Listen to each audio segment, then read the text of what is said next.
రాజధాని కోసం సీమాంధ్రలోని అన్ని జిల్లాలు పోటీ పడుతున్నాయి. సీమాంధ్రలో పర్యటిస్తున్న శివరామకృష్ణన్ కమిటీకి రాజధానికి తమదే అనువైన ప్రాంతం అంటూ అన్ని జిల్లాల వారు నివేదికలు ఇస్తున్నారు. రాజకీయ పార్టీలు, ప్రజా సంఘాలు, సామాజికవేత్తలు, ప్రజలు ఎవరికి వారుగా వినతి పత్రాలు అందజేస్తున్నారు. తాజాగా బెజవాడలో పర్యటించిన కమిటీ ఇక్కడి వనరులపై సంతృప్తి వ్యక్తం చేసినట్లుగా తెలుస్తోంది.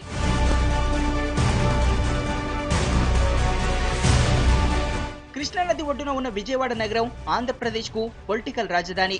రాష్ట్రంలోనే 3వ అతిపెద్ద నగరం, దేశంలోనే అతిపెద్ద రైల్వే జంక్షన్లలో ఒకటి. దీంతో పాటు సీమాంధ్రలోని 13 జిల్లాలకు విజయవాడ నగరం కేంద్ర బిందువు. ఇక్కడ భారీగా ప్రభుత్వ, అటవీ భూములు, దేవాదాయ శాఖ భూములు ఉండడం, కృష్ణానది పక్కనే ఉండడంతో నీటి కొరత, విద్యుత్ సమస్యలు లేకపోవడం వంటి పలు అంశాలను కమిటీ పరిశీలించింది.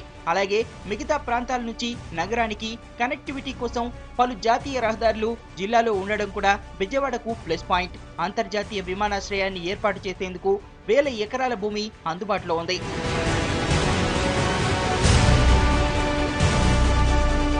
విశాఖ తర్వాత సీమాంధ్రలో అభివృద్ధి పరంగా 2వ స్థానంలో ఉంది విజయవాడ. నగరంలో 2 విశ్వవిద్యాలయాలు, భారీగా కార్పొరేట్ విద్యా సంస్థలు, మల్టీ స్పెషాలిటీ హాస్పిటళ్లు వంటివి ఉన్నాయి.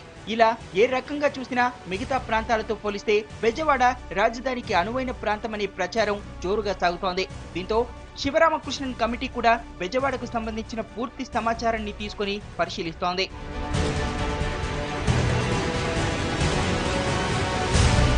అన్ని అనుకూలిస్తే విజయవాడనే సీమాంధ్రకు రాజధాని అయ్యే అవకాశాలు ఎక్కువగా ఉన్నాయి.